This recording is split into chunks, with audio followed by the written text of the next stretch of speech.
Hello, fifth graders. This is Miss Siebenhausen. And today we're going to put color on our individual bluebonnet plant that we drew last time we met. We're not putting color on the big painting yet. So get some watercolors out. You may use this, a watercolor, a single pan or double pan, or if you have nicer ones in the tube, you can use that. Squeeze them out on a paper plate, however you want to paint it. I personally love using watercolor pencils. You all know this. We've done this many times in class. So if you have watercolor pencils, a blue particularly, and maybe a pink, maybe a dark blue and a light blue, a green. You actually don't have to have all those. You could have just the blue.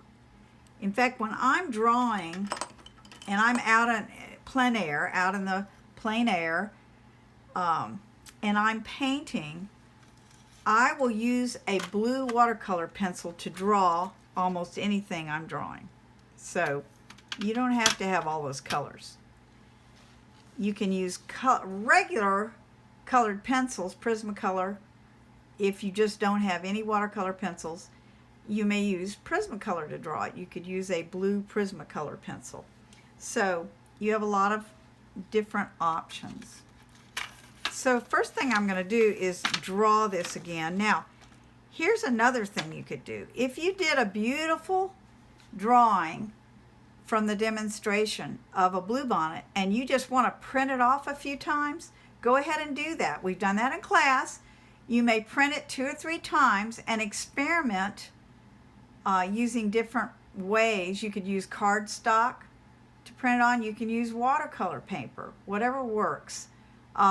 If you use this regular paper though, you cannot use a lot of water. We've gone through that in class because it will ruin the paper. Okay, quickly, here I go. I'm going to draw that little Hershey kiss, and I'm going to draw this darker so you all can see it. Oh, I'm not even sure you can see that. I'm going to use a darker blue pencil just for you all. I draw that, it's almost like a Hershey kiss shape at the top, and then there's some round half moon shape petals around it and maybe sticking up behind. You can put a stalk running down. It can all be in blue because you don't really, when you look at bluebonnets, you mainly just see the petals. You don't see the leaves very much. You might see the leaflet, but you don't see the stems is what I meant.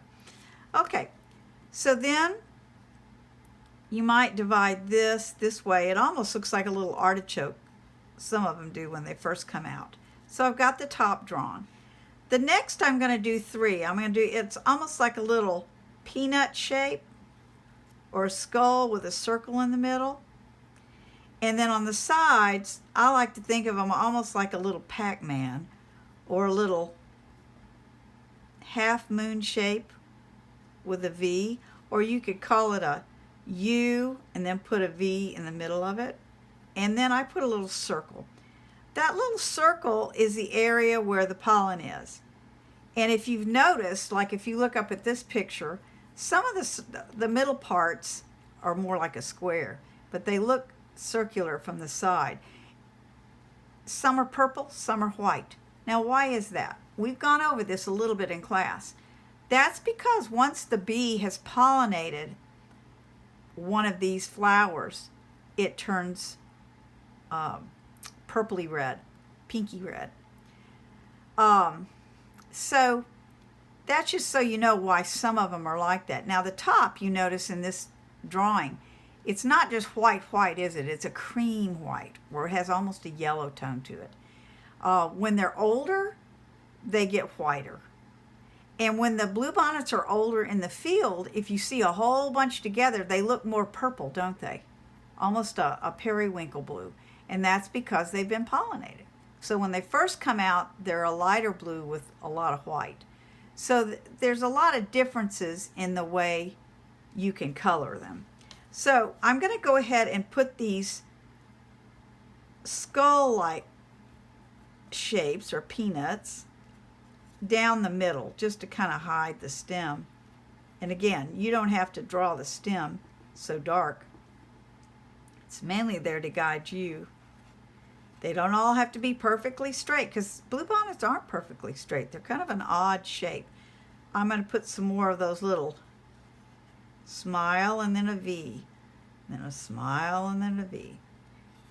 The good thing is, in nature, if you look at this picture, they're all different shapes. They don't look exactly alike. But if you do something like this, you have the general feeling that, oh yeah, it's a bluebonnet. If you can, and there are bluebonnets close to where you live, and you go on walks anyway, I would encourage you to look at the real thing. But not all of you. I'm not near bluebonnets right now at all, so I have to just look at pictures. Make sure you get your picture out.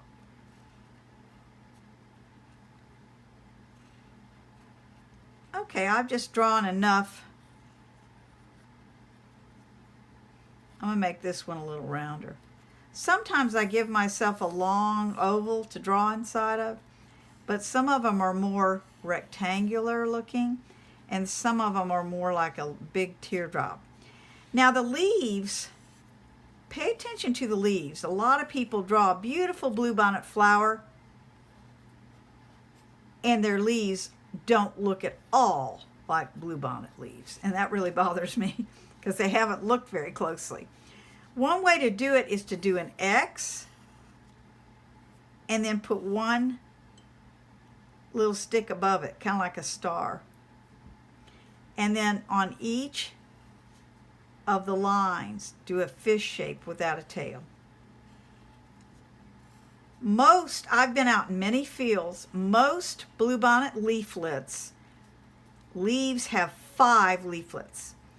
Some of them have 6, so you could draw an X with a line through it, and it's going to look like the real thing. These are very long for the most part. Now I know some varieties are slightly different, but these are the ones around here that I've studied in the field. So if you did 3 leaves, most of them would be 5 leaflets.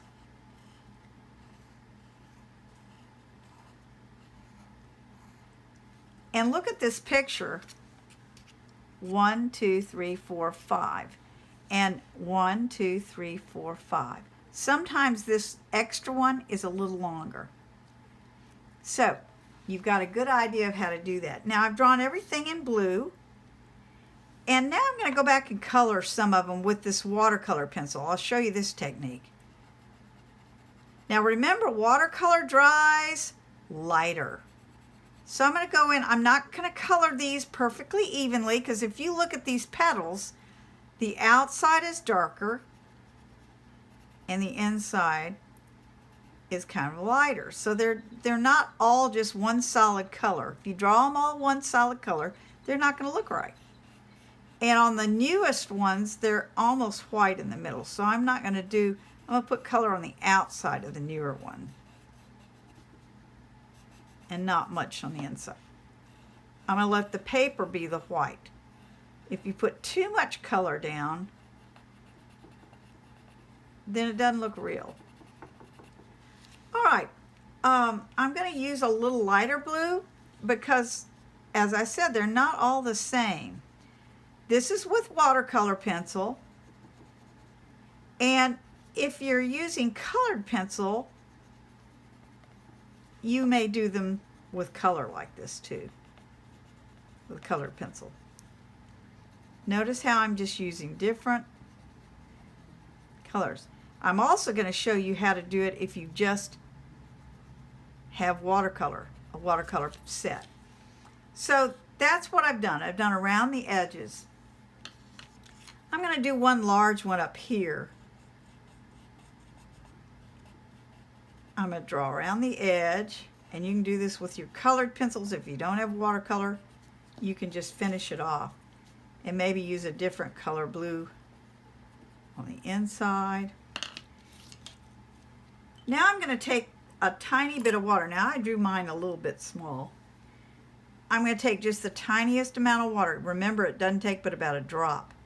And all of a sudden, this dissolves. It dissolves the watercolor pencil. I'm going to do this blue first. You could, but since blue bonnets are mainly blue, see how it just turns that into paint.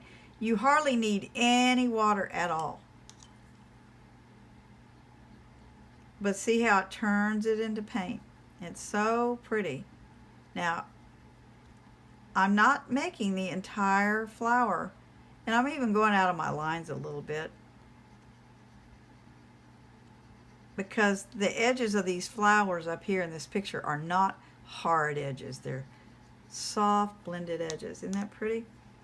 So that's the way you can do that. See how it just blends? I want to erase that line in the middle that I drew. And that's how you erase watercolor pencil. Remember, if you really want to erase it, you can take a little bit of paper towel. Say this line is kind of dark. And remember, you can just blot it and it kind of makes it softer.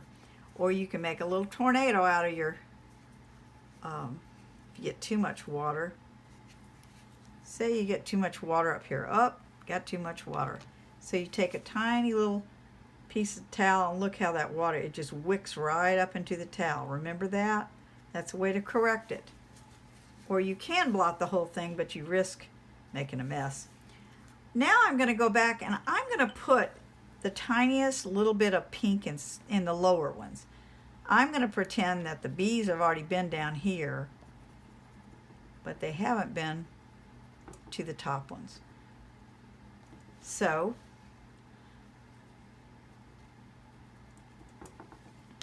and then you can take just the tiniest drop of water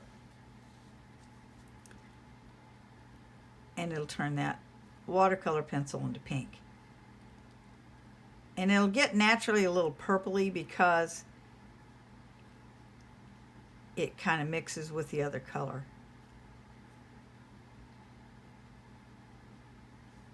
All right. Now I'm going to do the green leaf. And actually, I'm glad that it's not all green, that it's drawn in blue, because the outsides of these, if you look at this picture, are a little darker, and shadows naturally look a little blue. So I'm going to put some green on these, but I'm also going to maybe use a little yellow, because mixing colors in nature, light makes color really different. So if you see these leaves in the light, like right here, they're real light yellow green, aren't they? And then back here, when it gets darker, there's a lot more dark green and blue purple in that color. So all your leaves don't have to be the same. In fact, they look better if they're not. So I'm going to put a little green. This is watercolor pencil, but you could do this with colored pencil also. And then I'm also going to use some yellow in the middle, just for fun. Now that looks nice, and so if you have yours done, you can put a little yellow over the blue stems, and it turns them naturally kind of green. Now, if all you have is your colored pencils, that still looks really nice. If you have watercolor pencils, you can take your brush, see how this blends is, put a little water. You don't have to be perfect. You can hold it up very straight if you want a lot of control. And it just turns that into watercolor. Isn't that fun? And use a little bit of it from your leaf to do the stem. Okay. And I'm going to put the smallest amount. I'm going to take some of this yellow I put down here, and I'm going to put a little, turned it very green, didn't it? I think I better use the pure yellow up here.